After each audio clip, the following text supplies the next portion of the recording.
Olá, bom dia para você nessa terça-feira, dia 8 de março, Dia Internacional da Mulher. Seja muito bem-vinda e muito bem-vindo. Agora são 8 horas e 31 minutos no horário de Brasília.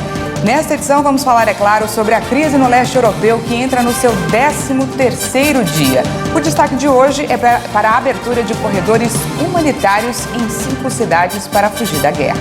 Enquanto isso, brasileiros escolhem o caminho inverso e se oferecem como voluntários para lutar na Ucrânia. E vamos falar também sobre o Rio de Janeiro, que retirou a obrigatoriedade do uso de máscaras em locais fechados. E teve início na madrugada desta terça-feira a saída dos refugiados da Ucrânia pelos corredores humanitários. A medida foi determinada após um acordo entre os governos da Rússia e da Ucrânia na terceira rodada de negociações entre os dois países que aconteceu ontem. O primeiro comboio de moradores partiu de Sumi. Mais de 150 pessoas deixaram a cidade, que fica a 330 quilômetros ao leste da capital Kiev, próximo à fronteira com a Rússia. Essa região foi atingida ontem por um bombardeio russo que matou inclusive crianças. Mas hoje, no 13º dia do confronto, a expectativa é de uma trégua momentânea nos combates. Pelo menos mais 4 corredores humanitários devem ser formados para a retirada dos civis do território ucraniano. As rotas devem partir de Kiev, Cherniv, Kharkiv e Mariupol. O número de refugiados da guerra superou 2 milhões na manhã de hoje, de acordo com informações da ONU. A próxima rodada de negociações entre os dois países está prevista para acontecer na quinta-feira. Em meio às negativas do presidente Vladimir Putin sobre o envio de reforço para a Ucrânia, o vice-primeiro-ministro russo de energia, Alexander Novak, afirmou que um embargo ao petróleo russo teria consequências catastróficas para o mercado mundial. O presidente russo Vladimir Putin anunciou nesta segunda-feira que não enviará recrutas ou reservistas para lutar na Ucrânia. Putin afirmou que a guerra está sendo travada por profissionais que cumprem objetivos estabelecidos. Também nesta segunda-feira, os Estados Unidos consideraram que um possível embargo internacional ao petróleo e gás russos deve ser visto sob um prisma diferente do restante das sanções adotadas até agora por Washington e seus aliados europeus contra Moscou. A secretária de imprensa da Casa Branca, Jen Psaki, insistiu nas circunstâncias muito diferentes que existem para americanos e europeus em termos de hidrocarbonetos russos. Enquanto os americanos importam pouco petróleo e gás russos, alguns países europeus, como a Alemanha, dependem fortemente desse mercado. O vice-primeiro-ministro russo de energia, Alexander Novak, afirmou que um embargo ao petróleo russo teria consequências catastróficas para o mercado mundial. Novak destacou que o aumento de preço pode ser imprevisível e chegar a mais de $300 por barril. Já o Pentágono indicou nesta segunda-feira que a Rússia comprometeu quase todo o seu poder de combate estacionado ao longo da fronteira com a Ucrânia. Diante da intensificação das operações russas, Moscou busca agora recrutar combatentes estrangeiros, incluindo sírios, apontou o Departamento de Defesa dos Estados Unidos. Segundo o porta-voz do Pentágono, John Kirby, as forças russas não fizeram nenhum progresso perceptível nos últimos dias, além dos avanços no sul da Ucrânia. Já o presidente ucraniano Volodymyr Zelensky fez um vídeo para mostrar que está na capital Kiev e afirmou que não está se escondendo. Zelensky disse que vai ficar o quanto for necessário para vencer o que chamou de guerra patriótica. O avião da Força Aérea Brasileira, em que o governo federal planeja trazer de volta ao país parte dos brasileiros que deixaram a Ucrânia para fugir da guerra, decolou ontem à tarde da base aérea de Brasília. Este avião da Força Aérea Brasileira partiu na tarde desta segunda-feira com destino a Varsóvia, na Polônia. A aeronave carrega cerca de 12 toneladas de medicamentos, alimentos e itens de primeira necessidade que serão doados pelo Brasil para auxílio humanitário às vítimas da guerra na Ucrânia. Na data de hoje, uma aeronave KC-390 da Força Aérea Brasileira transportará cerca de 12 toneladas de medicamentos, alimentos e equipamentos de doação humanitária, em atendimento à solicitação do governo ucraniano.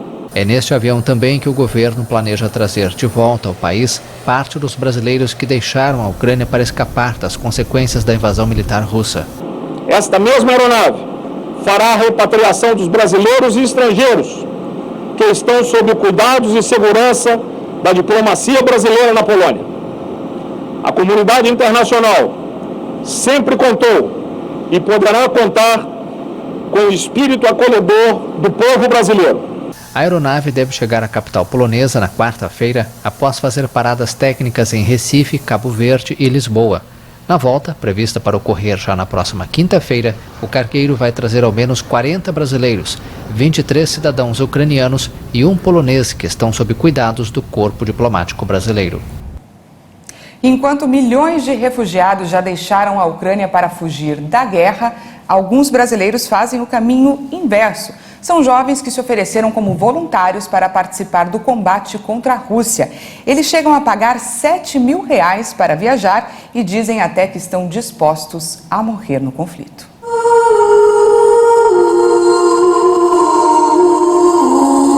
Esse brasileiro está no lugar mais perigoso do mundo atualmente, Kiev, a capital da Ucrânia. E ele não foi por causa de trabalho e nem tem parentes por lá. Foi para a guerra por vontade própria. Ajudando os civis, na verdade, tá? Tem muita gente aqui realmente tentando buscar abrigo. O alarme está soando aqui e a gente está, nesse momento aqui, fazendo esse trabalho de ajudar, inclusive, a evacuar os civis daqui. Esse homem é um dos muitos voluntários estrangeiros que se ofereceram para lutar ao lado dos ucranianos na guerra contra a Rússia. O governo da Ucrânia, inclusive, lançou uma campanha para incentivar que pessoas de outras nacionalidades reforcem as tropas do país. O grupo recebeu o nome de Legião Internacional de Defesa do Território. Esse site recebe as inscrições de interessados de todo o mundo. Mais de 20 mil estrangeiros de vários países teriam se oferecido. A Embaixada da Ucrânia no Brasil informou ter sido procurada por mais de 100 jovens.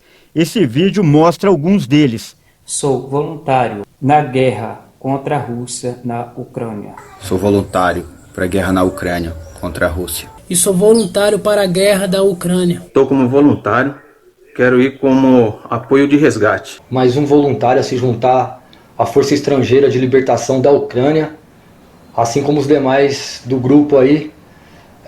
Estamos com dificuldades para conseguirmos chegar até a Polônia e se ajuntar com o exército ucraniano na linha de frente para expulsar os russos do território ucraniano. Ver o sofrimento dos idosos, das mulheres grávidas, dos recém-nascidos, das crianças, não tem como ficar parado. Nos ajude a ajudar a Ucrânia, por favor. Nesse outro vídeo, feito pelo brasileiro que já está na Ucrânia, ele conta um pouco de como é a rotina dos voluntários. Bom, a gente está fazendo um trabalho aqui, na é verdade, mas é um trabalho de policiar mesmo, alguns locais aqui, alguns bairros, né? Porque de vez em quando tem alguns pequenos distúrbios e a gente está dando, na verdade, um auxílio para a polícia, né? Somos uma pequena força auxiliar da polícia. E a gente informa qualquer tipo de atividade também suspeita às forças armadas do país, né? Esse é o trabalho que a gente vem fazendo aqui bastante, além de tudo escoltar também civis, né, para abrigos.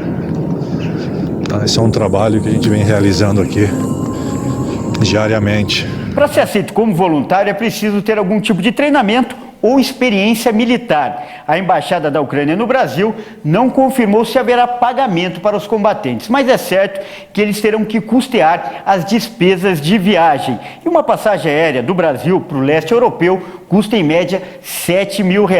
Mesmo assim, tem gente que está disposta a fazer esse investimento para lutar. Essa empresária de São Paulo resolveu fazer um grupo para buscar ajuda financeira e tirar passaportes para os candidatos a voluntários. Ela disse que já reuniu 159 interessados, a maioria ex-militares. Eu entendo que talvez para muitas pessoas não faz sentido. Eu sou militar, você quer combater a guerra e tal, mas a pessoa nasceu com a vontade de ser militar.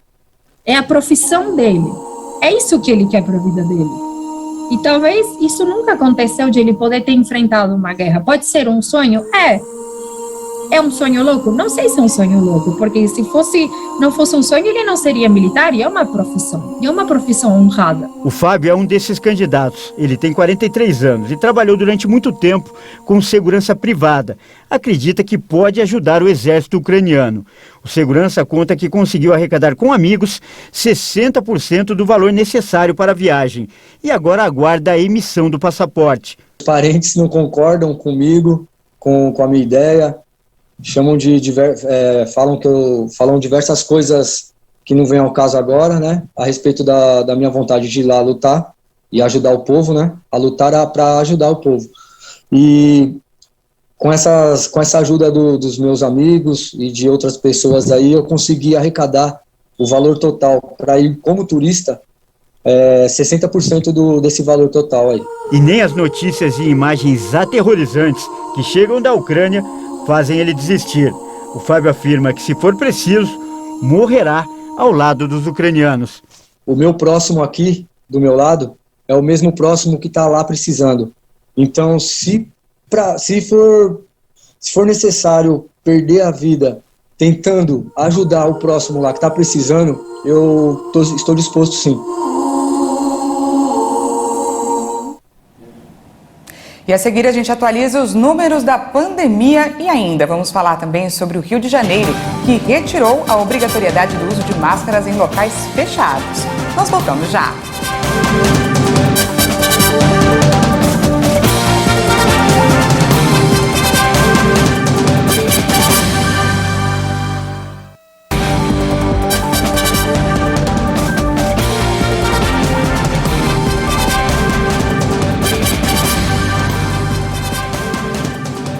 Estamos de volta ao vivo, agora são 8 horas e 45 minutos no horário de Brasília.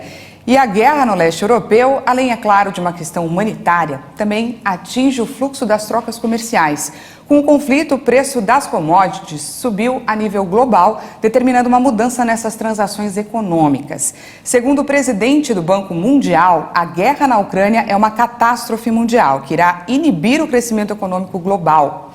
E sobre esse assunto, a gente vai conversar com o educador financeiro Felipe Tapp. Bom dia, Felipe, seja muito bem-vindo. Bom dia, Daniela, tudo bem? Um ótimo dia para todo mundo e feliz Dia das Mulheres, né? Muito obrigada. Muito obrigada por ceder aí o seu tempinho para conversar com a gente. Eu já vou para a primeira pergunta. Muito tem se falado sobre a questão dos fertilizantes, que pode desencadear uma crise global na produção de alimentos, sobre também altas nos preços do combustível, da energia elétrica, e eu gostaria que o senhor pontuasse para a gente o que o cidadão comum, nós brasileiros, podemos esperar e como se preparar para tentar aí equilibrar o orçamento. Bom, e aí, pessoal, os reajustes vão vir, isso vai ser inevitável, tá? Eu acredito que isso vai se alastrar em 2022, com as altas dos preços. Bom, como que a gente vai ter que equilibrar isso, a questão de orçamento? Fazer simplesmente o básico, a questão de vem aquela importância da educação financeira nas nossas vidas. Fazer o básico a parte da organização, saber realmente o que você gasta, e também todo o planejamento, você saber o quanto que você vai gastar em cada centro de custo, habitação, saúde, lazer e alimentação. Isso é o básico. Uma outra coisa que as pessoas precisam fazer, e poucas pessoas fazem, né, os brasileiros fazem, é o quê? É aquela percepção de se as suas entradas financeiras estão acompanhando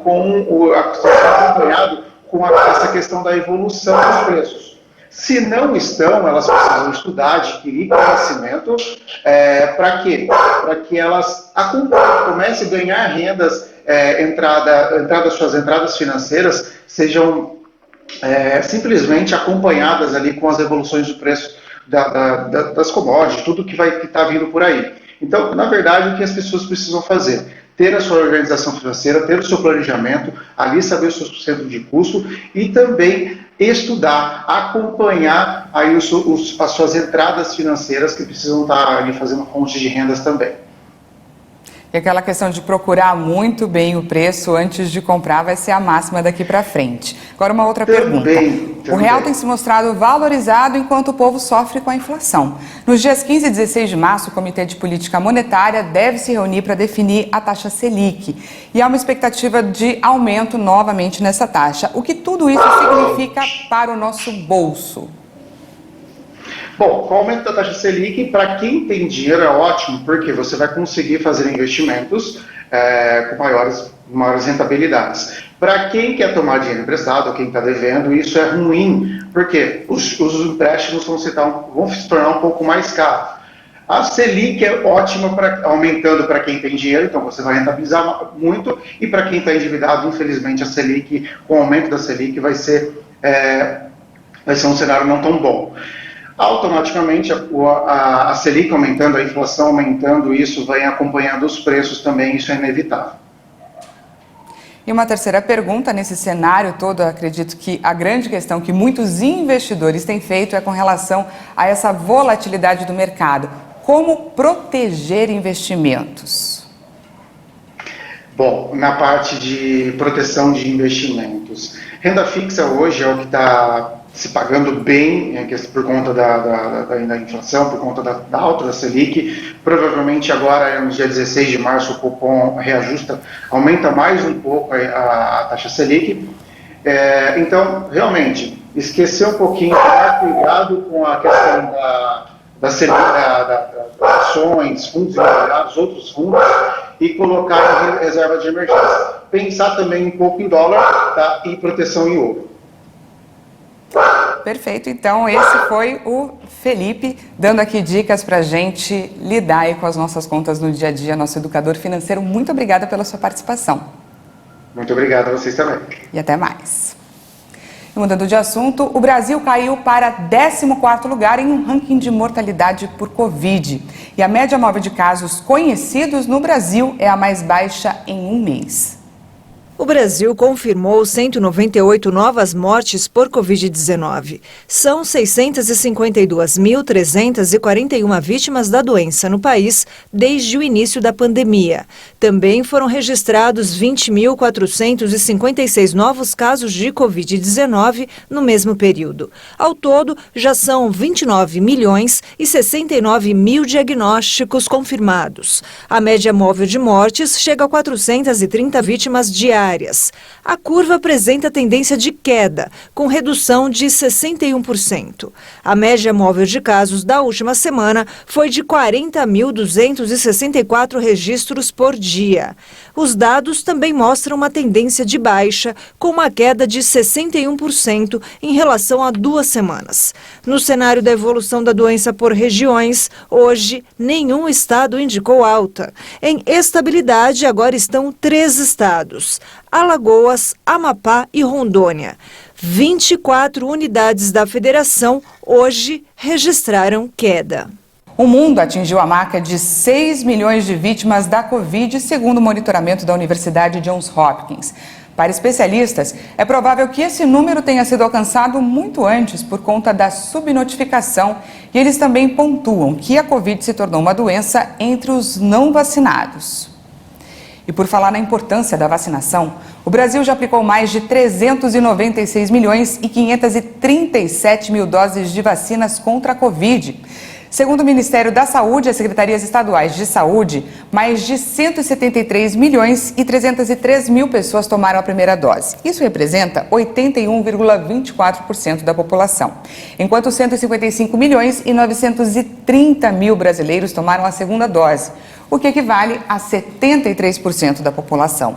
E a dose de reforço, a dose adicional, já foi aplicada em 67 milhões 303 mil pessoas, cerca de 31,55% dos brasileiros. E a população com 5 anos ou mais, que está totalmente imunizada, chega a 78%. A cidade do Rio de Janeiro decidiu suspender o uso obrigatório de máscaras contra a Covid em locais fechados. A medida foi tomada atendendo a uma recomendação do Comitê Especial de Enfrentamento à Covid da Prefeitura do município.